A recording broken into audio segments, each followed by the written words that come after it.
Hydraulics is a means of transmitting power by pushing a confined liquid. Here's a piston moving inside a cylinder. Hydraulic fluid fills the cylinder to the left of the piston. The piston's surface area is 10 square inches. If a pump puts 1,000 pounds per square inch, or PSI, of hydraulic fluid pressure on one side of the piston, this 1,000 PSI acts on the 10 square inch piston to produce 10,000 pounds of force. That's a lot of force available for powering certain tools and equipment. Here's a typical hydraulic power pack used on many rigs. It has an electrical motor or an internal combustion engine to power the high-pressure pump. The pump takes hydraulic fluid from the reservoir and sends it out a high-strength steel-reinforced hose to the devices needing hydraulic power. The fluid returns to the reservoir after it passes through the Kelly spinner or other tool. The hydraulic power pack is a closed system.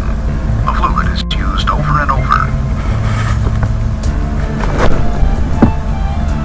Certain controls, valves, and tools on the rig are air or pneumatically operated. For instance, the driller uses pneumatic controls on the driller's console to engage and disengage clutches on equipment like the drawworks. The rig crew may use air-powered hand tools, like a grinder. They also use an air hoist, an air-powered winch, to hoist and move relatively light equipment onto and around the rig floor. Many diesel engines on rigs have an air starter, which is an air-operated motor that turns the engine crankshaft over to start it.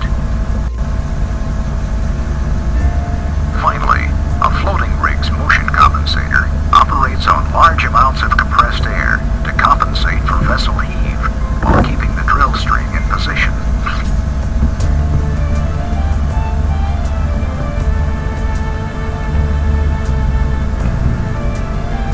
An air compression system provides air pressure to operate the pneumatic controls, valves, and tools on the rig. Rigs use rotary screw compressors or reciprocating compressors to compress air. A typical reciprocating air compressor has 2, 3, or 4 pistons moving inside cylinders. The compressor takes in air from the atmosphere and raises its pressure, that is, compresses it. The volume tank stores a given amount or volume of compressed air that is ready for use when needed. Air compressed to 100 pounds per square inch or 670 kilopascals can be dangerous.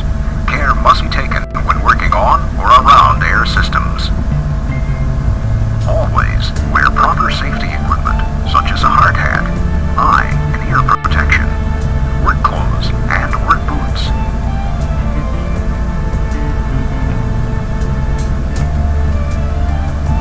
Never attempt to open a component of an air system or a section of pipe without making sure that all of the air has been bled out first. Periodically check pressure and temperature gauges to be sure they are at the proper level. Also, inspect pipes and vessels for corrosion. And beware, if there's a fire on the rig, any break in the air system instantly adds oxygen from the air to vanish.